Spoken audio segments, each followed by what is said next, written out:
talking franchises here, bud. Hey, it came out yesterday. Mission Impossible Dead Reckoning Part 1. And Logan and I went to see it. I'm Daniel Ehrenberg, and the Logan I speak of is Logan B. Adair. What's up, Logan? Oh, everything is up when you think about it from a certain point of view. What are you, the entity? Yeah. Depends on who you ask. What's happening? I don't know. All right. So Mission Impossible 7, that's what this one is. I loved 6, if you remember on the podcast. That was my favorite Mission Impossible, and I felt that it would have made for a fine ending to the series. So I was nervous about this one. I didn't want them to fuck up what I felt was a fine series finale. You know, the way so many shows have, TV shows have done with horrible reboots and shit. But I'm here to say I think it's good. I think it's fucking great.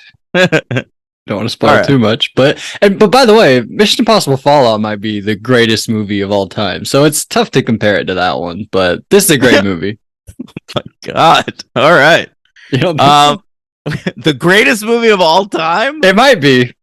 It might be. You can make a case. Okay.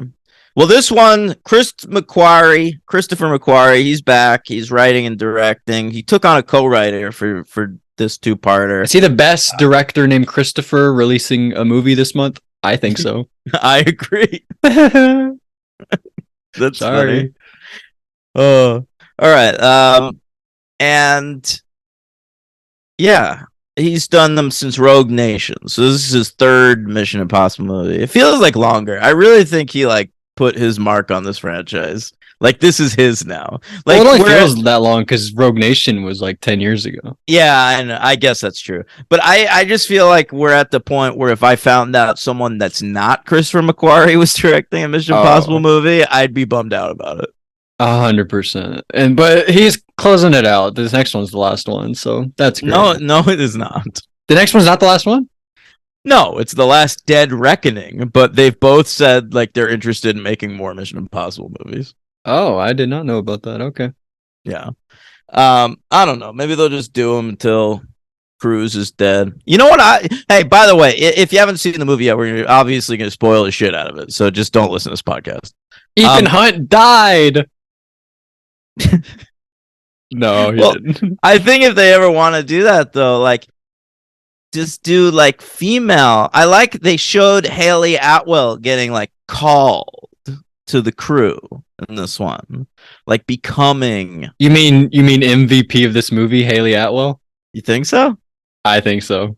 Oh, well, Jesus Christ! All right, yeah, they showed her becoming the new part of the team, the IMF team, and I think you could kind of continue the franchise just with her. Just with her. A female-led Mission Impossible movie. Cruise doesn't need to be in it. Haley Atwell can be the main character, as far as I'm concerned. Yeah, well, that's fine with me. Okay. Shall we discuss what do you want to do? How do you want to talk about this? Well, first of all, this movie is 2 hours and 43 minutes long. And it does not feel like it was 2 hours and 43 minutes long. Logan, I did not pee. Me either. And you know how tiny my bladder is. We peed but we just recorded a Buffy episode. We both went to the bathroom between episodes. And that was an hour and a half long. This is an hour longer. Plus 30 minutes longer if you were there for trailers. And I didn't leave my seat. And I didn't even have to pee. I didn't pee during that new Nicole Holofcener movie, but at the end of the movie, my bladder was disgusted with me. But this one, I was just not even thinking about. I just drove home afterward. I didn't even go to the bathroom after. Oh, really? I of course did. I had to. But I it didn't occur to me once to get up and walk out of that theater. I was in it to win it. Oh, it was awesome. Well, I brought up before we started, is this the best part 1 ever? In terms of movies that were intended to be two-parters? Yeah. I'm not I mean, sure how, what. how I guess I many should of have those? thought How about many the of those list really first. are there? Well, does Kill Bill count? I guess that would be the one. I don't people think point so to. because No. Kill Bill was intended to be one movie. Does Across the Spider-Verse count? Yeah, I This think is you're better. seeing it. I agree. I think you're seeing it more and more now. Like Fast X was that, and Across the Spider Verse. Is that a chapter 1? Since there was a chapter 2. Yes, and Okay. Dune Part 1 as well. Ooh, never saw it. Never saw it. But yeah, I mean, this is way better than. You ever seen Nymphomaniac? Actually, no, it's on my list of shit to watch. We should cover that first watch. We can cover that. I mean, we just talked about a TV episode part 1. I think that is probably better than this. But in terms of movies, this might be number 1 ever. It's pretty cool. Yeah, I mean, it's definitely setting the standard for future part 1s. Although I hope we stop doing this. Yeah, I mean, let's end on a high note, like George Yeah. Costanza. You know what this movie did that was smart? That Across the Spider-Verse and Fast X did differently. Like they took the tactic that we're gonna see half of a story. All right, Matrix Reloaded did this too, by the way, and Back to the Future Part 2. Yeah. Where like you're seeing really half of a story, and then at the end of it, you're gonna get a bunch of cliffhangers, and those cliffhangers are gonna be followed up on in the next movie. What they did with this movie was it told the complete story. It's just that there are threads hanging that need to be resolved. Like you got the story of the key. Like this movie had an ending that was satisfying, Right. as opposed to just like every character being in like And mortal Haley danger. Atwell joining the crew at the end. I felt like that was pretty good too. Right. You walk out of there feeling like you got a movie, you know. Right. Whereas Yeah. with the other ones, you're like, can't wait for part 2. Like this one, like I can wait a year because I got a Mission Impossible movie. It's a year. This coming out next year. Yeah, it's fucking awesome that it's only a year. Wow. Oh my goodness. All right. Well. Anyway, so Well, I'll tell you what, I knew this would be good because I came in hot. I had a great experience going to the theater. Stopped at a Walgreens. All right, got $10 off my purchase, so that's free candy right there for the movie. I All snuck right? in some candy too. Yeah, what did you sneak in? Sour Patch Kids. I snuck in Sour Patch Watermelon. Yeah, that's stupid. Fuck off. We talked about it. And then we get to the theater. I'm on the AMC Stub Club pass, so I'm already getting the ticket for free. All right. Go in there, buy a soda at the concession stand. Boom, free. Wow, I didn't I get a had soda. reward points. All right. Incredible. So I'm fucking killing it. I was like, there's no way this movie's bad because I'm having the best day. What if Dallas was miserable though? Like you're having a great time, but she's like, "What? I don't get a free What drink." she did get a free drink. Oh wow, that's crazy. She got a free drink with my drink. An icy she got actually. Which And- one? What flavor? You know, she wanted the green one. There's a new green one. Yeah. They just it's promotional with the new Ninja Turtles movie. They have Wow. green ices now, but they were out. Like everyone's having that green icy, and so she switched it to blue. Wow. All right, that's pretty good. Yeah. Green ice. Yeah, and she got Reese's Pieces, so she was living large. Okay, Who is she? E.T. no, he had peanut butter cups, motherfucker. What are you talking about? Didn't he? No, he had Reese's Pieces. You sure? 110%. Oh, okay. I'll believe you. Yeah, I would bet my life on it. Okay. So let me know if Logan has to die now. Spoilers. I don't. All right. Did you get any trailers, Logan? I gotta say, I only got 3 trailers, which was also incredible. No, I didn't get any trailer. I showed up right at the beginning. I saw Killers of the Flower Moon, the trailer Yeah, for the I'm new glad I missed Martin that. I don't wanna see Scorsese film. Yeah. All right.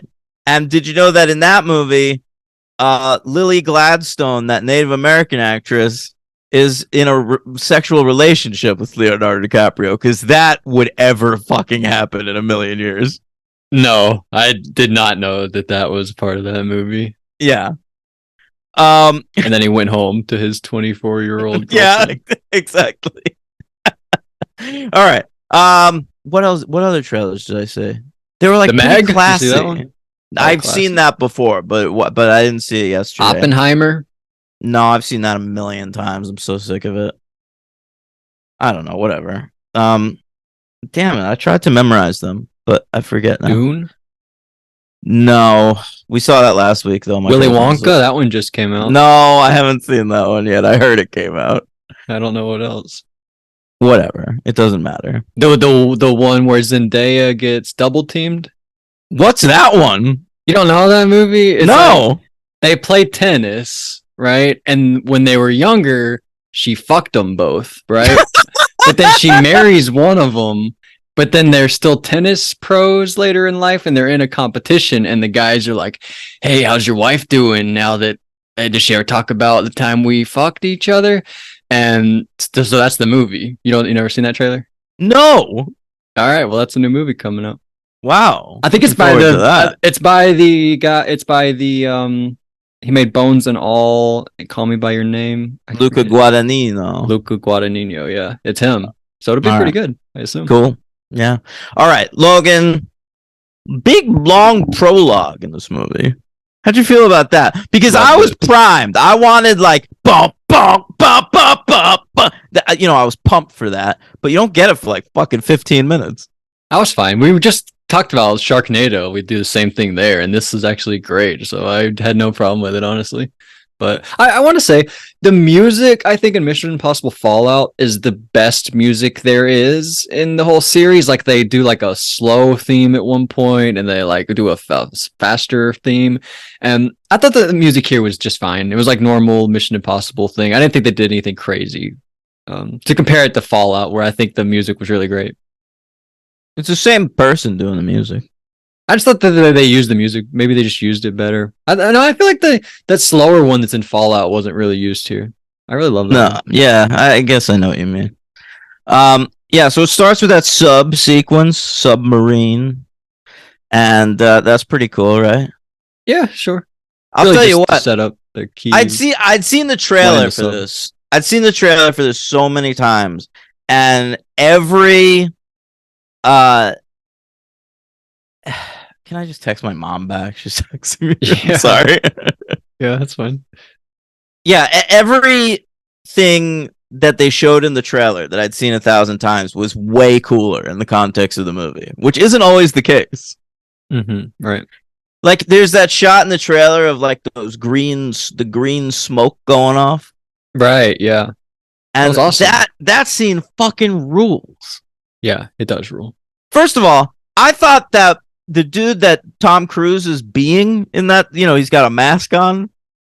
I thought that was gonna be the villain of the movie. Me too, Daniel. Me too. And I was fine with it because that dude's face is terrifying. Yes. Yes. Sometimes I feel like I'm being annoying if I just talk about like my experience watching a movie, if I'm like, this is what I was thinking, so I didn't want to bring up those instances like what you just talked about. But you're 100% right. I was watching this, I was like, that guy is the bad guy. They're showing they keep showing his face too often. He's just looks so evil. He's 100% the bad guy. No, Yeah, I was like, Tom Cruise. this guy's the new fucking T-1000 or the new alien bounty hunter from the X-Files. What was that guy's name? Luke from Buffy. fucking know. It's the same guy. Yeah, I mean, then it turns out to be Tom Cruise, all red herring. We get to see Henry Czerny for the first time since the fucking first movie. Well, I saw him in Scream 6. I don't know what you're talking Well, about. yeah, he had a big beard. Yeah, that whole scene was intense. I was into it. Also, Rob Delaney just hanging out there. I thought he was gonna be a part of the movie, but he gets like knocked out and we never see him again. No, we see him a few more times. Like Carrie Elways is in there too, and he shows back up later. They just get Gary knocked out. Elwes does, but because he's sort of like a pseudo villain. But No, we see Delaney a few times because I kind of might go him LVP only because I think he's like kind of like I associate him with like being funny for some reason. Is he funny? But in these movies, well, I I believe he's a stand-up comic, so don't know much about yeah. him. But we just kept cutting to him and it would take me out of the movie for a second, he definitely shows back up later because I had that reaction. He was like one of the parts that took me out. All right, that's fine. But anyway, all right. What? Well, kind of another part that like a reaction that I had in the theater was Ilsa. At the beginning, like he has to go save Ilsa, right? And well, he doesn't have to. It's like he has to go get the key, but there's a bounty on Ilsa, so it's up to him if he saves her or not. But he gets there, you think late, he sees like her laying there, and then my heart. I'm not even kidding. I was so sad in that moment. I was like, I have to sit here for another 2 hours and 20 minutes, and Ilsa just died at the start of the movie. And one thing, the promotional material I saw about this movie was her talking about her eye patch that she wears. Did you notice that eye patch? Yeah. And she was talking about focus when she's sniping. Right. And she was in an interview with Simon Pegg. She wasn't being interviewed by Simon Pegg. They were in an interview together. And somebody asked her, they were like, what's up with the eye patch? And she said she wore it because she can't wink. Like she can't close her eye to look down the sniper. So they had to put it on her so she didn't look stupid, like trying to close her eye. And that's the one thing I saw. So when she died, after I already saw the eye patch, I was like, all right, that makes sense. She's probably just dead. I saw the one thing I knew about her in this movie. So she's dead. Then immediately after we see her body, we cut to Carrie Elways in a big room, and I was like, "Oh baby, I'm back. I'm not sad anymore." Carrie Elways is in this movie. No, I see. Awesome. I had an extra layer to Ilsa dying because I was sad for myself, but also I'm sitting there next to my girlfriend who's watching her first in theater Mission Impossible movie, and I just showed her all the fucking movies on streaming or whatever, and by far the biggest reaction she had to the series was she fucking loved Rebecca Ferguson. Yeah, like Ilsa. She should watch The Greatest Showman. Okay, tell her to watch that. Ilsa's her all-time favorite Mission Impossible character, and I drag her to see this 2 hour and 43-minute movie, and her favorite character is dead right away. Yeah, I felt terrible, but yeah, then she shows back up. Yeah. But that was awesome. Here's sort of my take about this movie. Okay, the action is nowhere near as good as Fallout. Right? Except for one sequence that I think is maybe the all-time best fucking action sequence they've ever done. So when the fucking train at the end is like dropping car by car over that cliff, and they're having to go through each car and jump to the next one. That shit was incredible. And you know I'm a fan of train movies. All right? It's hard to top what's been done already. I mean, I think James Mangold watched that sequence and was like, I'm a shitty director. I should stop directing. Yeah. You're probably right. But this series sort of prides itself, especially from like 4 on, of like everything is so practical. And during that sequence there, I felt like there was a lot of CGI there. But I'm not like knocking this movie. This movie is obviously incredible. But the stuff with them actually in the cars seemed very practical. And I like that it wasn't just them jumping through a bunch of train cars. Like everyone had their own personality. They went through like the kitchen car. Yeah, so it was like an escape room or something. Yeah, it was fucking awesome. I agree with you. That sequence was awesome. But in terms of, like look at like the last movie, there's nothing that compares to the Halo jump in the last movie, or the helicopter sequence at the end of the last movie, or in my opinion, or even I beg to diff, man. I think Fallout is superior to this movie because the emotional resonance was greater for me. I was very invested. I'm a Mission Impossible 3 fan, so I was very invested in his relationship with the Michelle Monaghan character. And I the closure that we got at the end of that movie, I thought was beautiful. But like in terms of action, I think this movie's every bit Fallout's equal. No, I don't think that's true. I don't think it compares in terms of action. But what I think this one does better is I think the plot is better. I think the whole thing with the key is very cool to me. It's better. The last movie was like there are like briefcases. There are like 3 briefcases with these things, and that's like if you want to knock that movie, which like why would you even waste your time doing that? Which I guess is what we do all the time. But I think the plot here is better, and the pacing is just unreal. This is an almost 3-hour long movie, and it didn't even really feel 2 hours long. Like even thinking back, I don't know how. You know what though? It's because we're adults, Logan. I have something to say. The Mission Impossible movies are real movies. They're meant for adults to sit through. I think that Mission Impossible Dead Reckoning Part 1 is too slow for a dum-dum. Okay?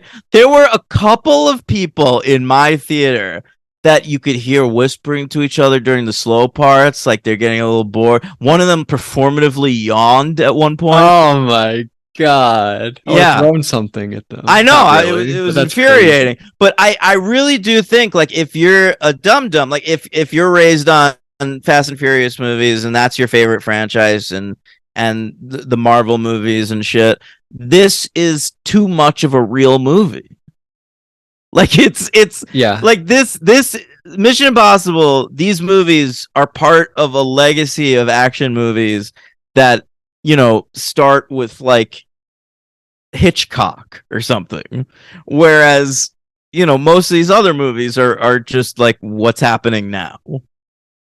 Yeah, and I think this movie, I don't know if the other movies are as great as this movie is at this specific thing, but the editing in terms of the continuity was so good. I thought like we would have a scene where a car would drive off like down a street, and then we would see characters talking, and you would see that car like drive down the street like in the background behind them, like just stuff like that. It was so good, especially that scene where they are handcuffed in the car having to like drive, switch seats and drive with each other. Yeah. Everything there was so good. I also like the layering of threats where like the IMF, you know, Tom Cruise and them, like first they have to deal with Haley Atwell before she's a part of the team. And that's on top of them having to deal with the Esai Morales character that Tom Cruise knows from the past and is working with the entity. You know that actor? You said his name very confidently. Yeah, I used to watch there was a prequel series to Battlestar Galactica called Caprica, and the leads of that show were Eric Stoltz and this guy. Esai. Okay, I didn't know how you say that. He played Edward James Olmos as a young man. All right. Okay. Yeah. Whatever. Anyway, I like him. Okay. So there's that whole section there, and then there's Vanessa Kirby on top of that, who has her own motives, and then there's the U.S. government people led by Shea Wiggum, who have their own motives, and Henry Czerny, who is sort of stuck in between a couple of people. Like, there are so many fronts in the movie, and you always know everybody's motivation.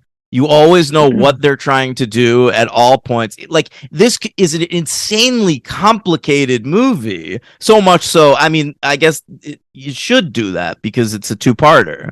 But it's never confusing for like a second. No. The script is crazy, not like just the dialogue, but the way this movie is structured is fucking unreal. It's brilliantly constructed. I can picture Christopher McQuarrie having like a plot circle like on his wall, like a huge, like he's a fucking serial killer, making sure everything fits. And I'm honestly a bit surprised that Tom Cruise doesn't have story credits on his movies, because we talked about the same thing with Top Gun Maverick, how perfectly that movie is like constructed just like as a movie, and this I feel the same way. That's a little weird. Well, I think McQuarrie actually did Top Gun Maverick actually, so maybe that's just he helped write on that. Yeah, but also I mean Tom Cruise, this guy is fucking unreal. I think he's happy enough with the executive producer credit. Like right at the start of these movies, it literally says a Tom Cruise production. Wow, I didn't notice that. Yeah. Yeah. Should we talk about some of the other people? Sure. All right. Well, first of all, another thing that they set up with this, which is like a script thing that they set up immediately and then immediately pays off, is Luther and Benji are arguing at one point. They're like, "I'm a better hacker than you." "No, I am." And they're like, "Hey, Ethan, who's better?" And we realize in that little conversation that it's Luther, that Luther's better. And then somebody does something crazy with the hacking in the airport. How like they make Tom Cruise appear like somebody, like other people. Remember, you know what I'm talking about? Yeah. And you're like, how the fuck does he do that? And then you're like, oh wait, they just set up he's the greatest hacker ever.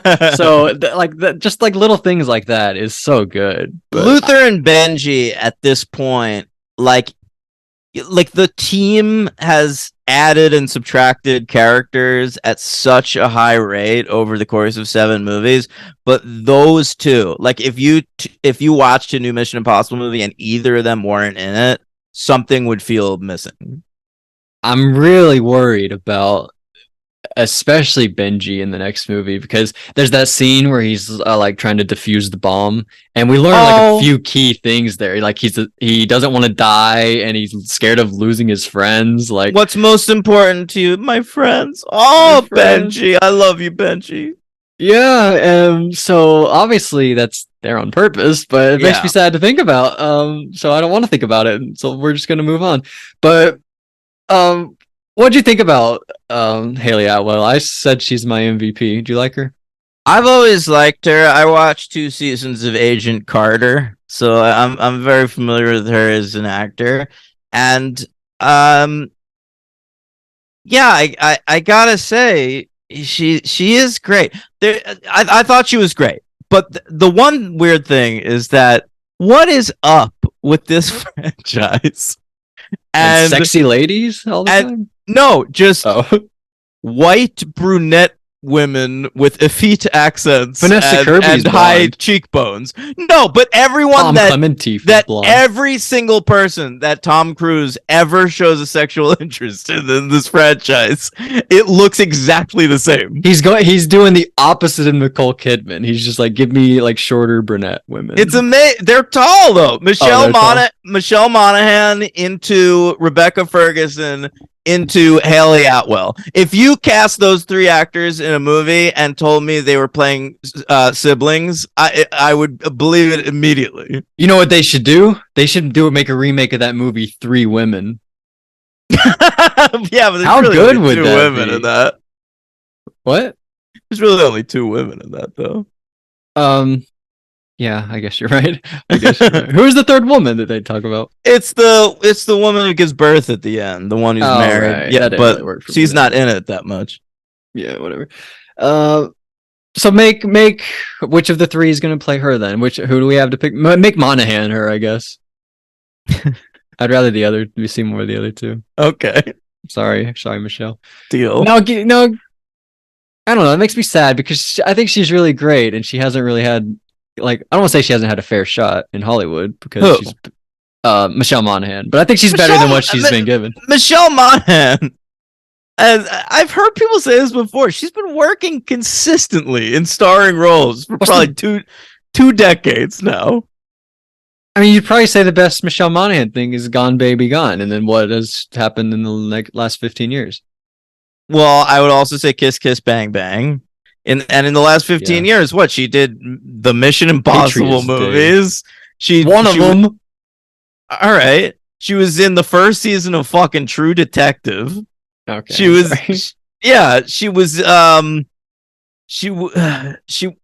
that show The Path on Hulu. I guess that wasn't a big deal. I watched her on this thing on Netflix called Echoes. She was the star of that, playing twins. Wow. All right. Yeah. I'm sorry, Michelle. I take it back. Yeah. It's been a lot of shit. Okay, but I did think that one moment in the. What about Eagle Eye, Logan? Eagle Eye. I didn't know she was in that. That's the Taylor Lautner movie. The female lead. No, the fucking Shia LaBeouf. What's the Taylor Lautner movie? Abduction? Hey, no, I don't even know what to ask Siri. He's in a movie called Eagle Eye or something. No, you're thinking of this is a Shia LaBeouf movie. Have you never seen Eagle Eye? No, I never saw Eagle Eye. You talk about Disturbia all the time, and you've never seen fucking Eagle Eye, the movie Shia made right after that? Eagle Eye is not going to be better than Disturbia. but it was like right at those two movies I think of as like one movie. Am I thinking of Abduction? I might be. He has a movie called Abduction and then another movie called Tracers. And this is the same movie poster twice. He's just running with a gun. But Abduction is directed by John Singleton, so it's probably better. Oh yeah, well Tracers was directed by Daniel Benmeyer. Another shitty Daniel. You don't even know him. He made Extreme, starting with an X. That sounds terrible. Awareness that came out this year on Amazon Prime. Wow, why do his movies have the most boring titles ever? Paintball from 2009. Ugh. I don't know. Sorry. All right. What do you think about Pom Klementieff? I was really impressed. She's nothing. I mean, it's you know what? You're gonna say she's nothing in those Guardians movies? No. She's nothing like she is in those Guardians movies. Like I've become accustomed to her as Mantis, and this character basically has none of the same traits as Mantis whatsoever. Yeah. And I thought it really worked. I'm not sure that her saving them at the end was quite earned, but I'll let it go. Because I liked her a lot ahead of that. And and the look she has in that club scene with like the white makeup on her face and the fucking sword, like I want an action figure of that. Stab me, mommy, right? Yeah, kind of. Her arc is kind of like, I want to bring this up. It's sort of like Will Poulter's arc from Guardians of the Galaxy 3, how like they're nice to him at one part, and then so at the end he saves Star-Lord's life. That's basically what she does. Like he saves her, he spares her at one part, so she saves them at the end. So I thought that was interesting. But I agree. I don't know. Like when that happened, I was like, huh. Okay. Especially also, coming on the heels of like that was my favorite sequence in the movie, and I loved them like getting out of the, they escape from the piano falling and shit. Like I was so edge of my seat, and then it felt like a little bit of a fart to have like just Pom Klementieff. I did grab him. I like the edit though, where the last train car falls and they're standing. Yes, there. Yes, Queen. Yes, Queen. And also like she because she grabs Cruz's hand, and they get Haley Atwell up and then Cruz up, and then we learn she was stabbed, or I guess we knew that before that she had gotten stabbed. But by the way, Esai Morales while injured. That's crazy. Esai Morales in this movie, the stealthiest stabber in the world, because that's the second time in the movie someone was stabbed without us noticing. Who was the first time? Fucking Ferguson, dude. Like it's what like do you mean we don't notice. You think she's okay at first, and then the camera pans down. She's got a knife in her. No, you obviously know when the action stops and you hear you obviously know that she got stabbed. What are you talking about? I didn't know right away. Oh, I guess I'm smarter than you. But anyway, I like the part, by the way, when Haley Atwell puts on the Vanessa Kirby mask, and she has the brown eyes, like the brown Haley Atwell eyes. I noticed that. I knew something was off. I've never seen. Like, are they that consistent always? I feel like no, but no, definitely not in the earlier movies. But I thought that was very cool. Her eyes. Anyway, I agree. Yeah, but I don't know. Vanessa Kirby's so good in this. I mean, she's like the 6th best performer. No, I think she's such a spark plug, man. She has such a weird energy when she's playing that character, and then I think she really pulled off, playing Haley Atwell, playing her. Like, she's impressive to me. Yeah, she looks cool, and I like the way she was brought back from the last movie. Is that like saying she's hot? She looks cool. No, I mean she is hot, but she also her look is cool. What a weird compliment. You look cool. She does. And I liked the continuity from the last movie with her still referring to Cruz as Lark and shit. Like it was really nice. Yeah. Yeah. We didn't talk about Ilsa, she does die, or I guess you said she got stabbed, but that was very sad. But Yeah. I guess I sort of got used to it for a few seconds there at the beginning while I thought she was dead. Maybe he was but trying to get you used to the idea. They did a good job. Maybe honestly they were. They're so smart. They might have done that. Yeah. But I don't really have that much else to say, I guess. I just thought it was fucking great. I thought it was not as good in terms of action, but everything else I thought, like the plot, the pacing, the script, the directing, the editing, everything was fucking amazing. This is a top-notch franchise. Probably the best It really action is. franchise there is. We talked about we're in the middle of on our Patreon. We've ranked second installments, third installments. We're gonna do fourth this month, and after like 6 or 7, maybe we're gonna rank franchises as a whole. And you talked about how that's where Rocky is gonna get a chance to shine, but this might be number one. Like, they've made 7 movies, and 6 of them are 4s, basically. Yeah. Well, I don't know about that. I gave a couple of them 3s, Okay.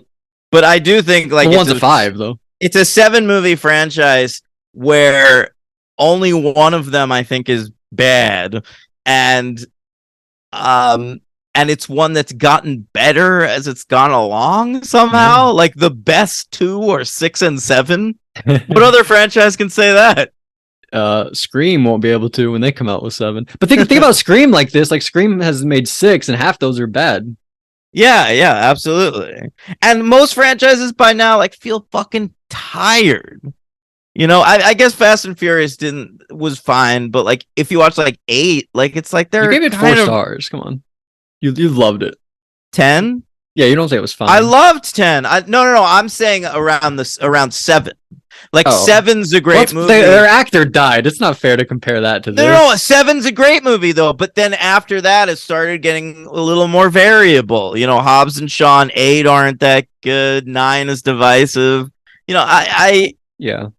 I just think Mission Impossible's got it, man. Like they've really found their sweet spot weirdly late in the franchise. Cruise is just such a professional with it. I'm really surprised he doesn't have story credits. That is shocking to me. Yeah, and not only that, but like I was happy with 6 being the end of this franchise. Like that felt like a series finale to me, and this did not feel extraneous to that at all. It felt like a natural continuation. Yeah, I'm excited to see that's impressive. Part 2 of this story. Like in the last movie, we were like, fine, it can end, and then one movie later, we're like, we can't wait for the next one. If someone told me today that I could watch either Fast 11, Across the Spider-Verse Part 2, or Dead Reckoning Part 2, I would without even thinking pick Dead Reckoning Part 2. Me too. 100%. It's not even close. I can wait. I can. If someone said you can watch this movie in 6 months, but those other movies get pushed back a year, I would take that deal. I would too. Too. All right. So we're gonna rank it and everything. Are you giving it a 5? I'm gonna give it a 5. I gave it a 4 on Letterboxd. I was there for a while, but I just like. They just fucking nailed it. Why? What am I going to complain about?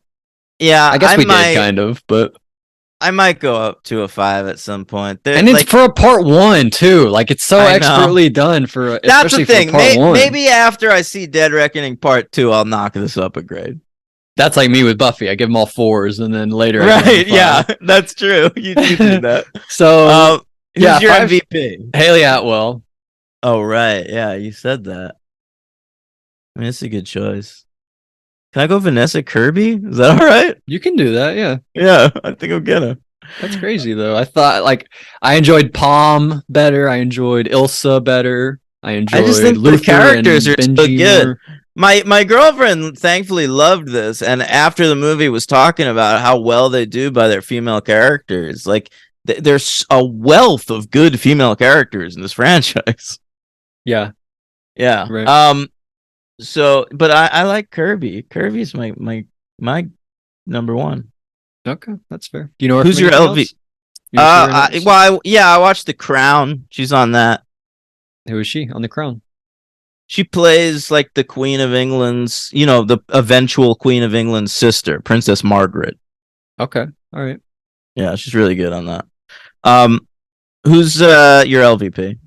I wrote 3 names down. I wrote Isai Morales because as he's like the villain, and and he like doesn't super stand out. But I wrote this guy Greg Tarzan Davis, who I was gonna pick. He's not bad. I'm not gonna. He's complain not. about him. He's not bad, but he's extraneous. Like he's just somebody for Shea Wiggum to talk to. I think. And for like the people we were talking about who like grew up on Fast and Furious, not because I kind of did too. I don't want to take shots at those people, but it's like for those people to be like, oh, there's a joke. That's good. But and then Rob Delaney. I also wrote down. Right. What Greg Tarzan Davis was also in Top Gun Maverick. Oh. Okay. So he was like one of the, you know, the flyers. Pilots. But I'll go him. Yeah, so I think Cruz likes him, and I like him too. Like I got no beef with him. Me too. But yeah, I'm just gonna say he's my LVP.